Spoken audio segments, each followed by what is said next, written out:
이번에 지금 3월달 완전 주저앉았거든요. 지금 나가면 얼어 죽어요.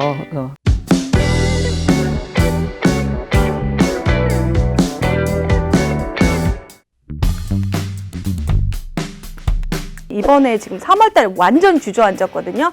그러다 보니까 거래를 정말 체결해야 될 것이 소진되고 나면은 어떻게 되면 물량이 확 소진되고 나면 또 상승할 수 있는 여력이 생기는 거죠. 매수층은 정말 많다. 즉 상승한다고 보고 있어요. 강남 부동산 시장은 완전히 지금 멈춰 있다고 표현하면 맞고요.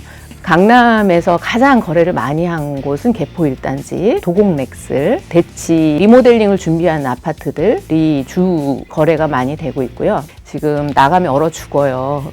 그런데 용감하게 내가 나갈 수 있는 사람이 과연 몇 명이나 될까 저는 염려가 되고요. 이게 코로나가 생활 방역으로 전환이 되면서 집을 보겠다 하는 분들이 생기기 시작했어요. 네, 이번 주부터. 조금 거래는 트일 거는 같긴 한데 강남 주택과 강북 주택, 그다음에 재개발 지역 다 이렇게 섹션별로 나누어서 보셔야 된다라고 보고 있어요. 장기적으로 봤을 때는 지금 서울시장을 얘기를 들으면 4분의 2로 나누줍니다. 그러니까 4분의 2는 어떠냐면요. 6억 이하, 6억에서 9억, 9억에서 15억, 그 다음에 15억 시장 이렇게 4개로 양분이 돼요. 그러니까 지역으로 양분이 되는 게 아니라 가격으로 되는 거죠.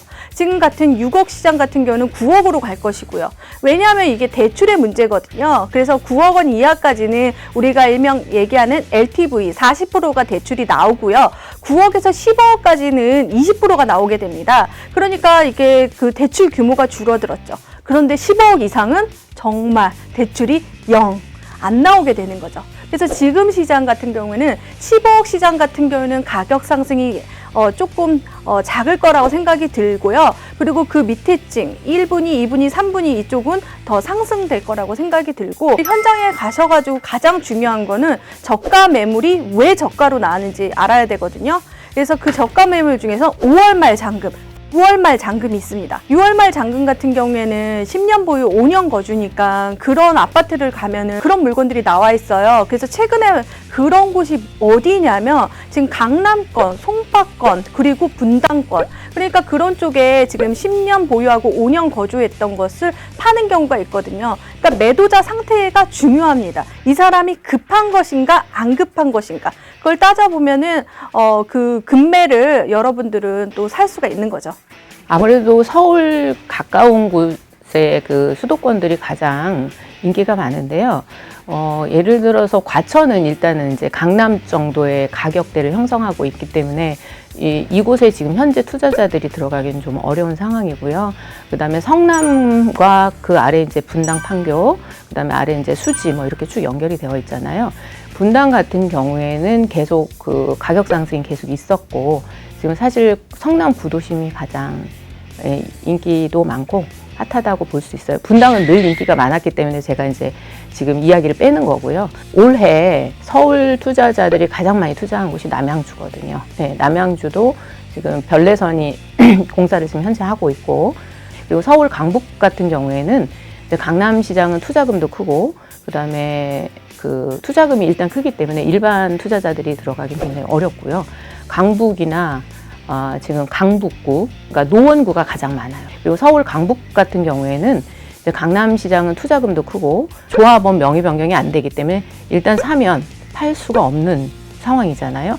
그래서 그런 리스크를 그 회사라든가 이런 곳들의 자금 상황을 체크는 꼭 하셔야죠. 그런데 이제 대치동을 이렇게 한번 보면 이제 음마 아파트가 대표적으로 등락이 좀 많은 편이에요. 그리고 이제 그 맞은편에 뭐 우성, 성경, 미도가 이제 그 다음 대표 주자들인데, 사실상 재작년에 9.13 대책 이후에 가격이 안 떨어진 단지가 있어요.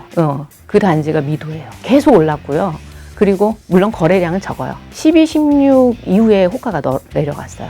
그만큼 하방 지지력이 강한 단지예요. 입지가 커버를 다 해요. 거래를 안 하고 멈춰 있어도 그 가치가 떨어지질 않아요. 다주택자는 과연 지금 이 시장에서 무엇을 해야 되냐. 지금 뭐 지방시장 같은 거는 법인으로 투자를 하고 있고요. 그리고 다주택자 중에서는 지금 여러 가지로 나누게 되는 거죠. 다주택자가 되더라도 개수로 확 늘리는 게 아니라 어떤 안전자산 조금 더 상급지로 갈 수 있게 팔고 사는 그런 형국이 되는 것 같아요. 왜냐하면 다주택자는 한번 고기를 먹어본 사람이거든요. 사실 다주택자가 집을 다 정리하기랑은 조금 힘든 상황이긴 한데 개수가 막 예전처럼 막 10채, 100채, 막 200채 이렇게까지는 증가되는 현상은 없습니다. 아무래도 증여가 가장 지금은 우선순위에 올라가 있는 것 같아요. 본인들 주택 갖고 있고 그다음에 주택임대사업자로 등록한 거는 이제 본인들 주택을 매도할 때 어쨌거나 이쪽에는 세금 혜택을 받고 있으니까 그리고 이제 나머지 주택을 자녀분들한테 증여하는 플랜을 세우고 있는데 특히 이제 자녀들한테 주는 거는 미래 가치가 좀 높은 것들을 주죠. 그래서 증여 플랜들을 가장 많이 세우고 있어요. 지금 강남 사실은 그 종부세 부담을 많이 느끼고 있는 다주택자 같은 경우에는 종부세를 내더라도 집값이 오르면 그것을 상쇄한다라는 계산을 사실 하고 있었어요. 그렇지만 지금 생각해 보니 이게 이제 종부세를 상쇄할 만큼 오를 수 있느냐 이거가 사실은 고민이에요. 이제 가장 중요한 거는 이번에 그 6월까지 양도세 감면 혜택 있잖아요. 사실상 더 큰 혜택은 12월 말까지 주는 양도세 혜택이에요. 그게 세법이 이제 양도세법이 바뀌어서 내년 1월 1일 양도분부터는 1년 거주의 4%, 그 다음에 1년 보유의 4%에서 최대 80% 장기 보유 특별 공제를 올 12월까지 해야지 2년 실거주를 했을 경우에 공제를 받기 때문에 올 12월까지 매도를 할 거냐가 더 중요하지. 지금 다주택자가 이제 물론 중과 안 되고 그다음에 30% 공제 받고 이것도 굉장히 중요한 거긴 하지만 특히 1주택자가 80% 공제를 받고 12월 말까지 매도할 것이냐에 대해서는 굉장히 중요한 결정이 될 거예요. 그래서 오래 보유하셨던 분들은 사실상 세금 정리를 하고 다시 투자하는 것도 좋은 방법이기도 하거든요. 매도를 한번 하고 다시 재투자하는 방법도 지금 상당히 많이 검토 중이고 저는 해볼 만하다라고는 생각하고 있습니다. 그래서 변화되는 세법을 굉장히 자세히 보셔야 한다라고 생각합니다.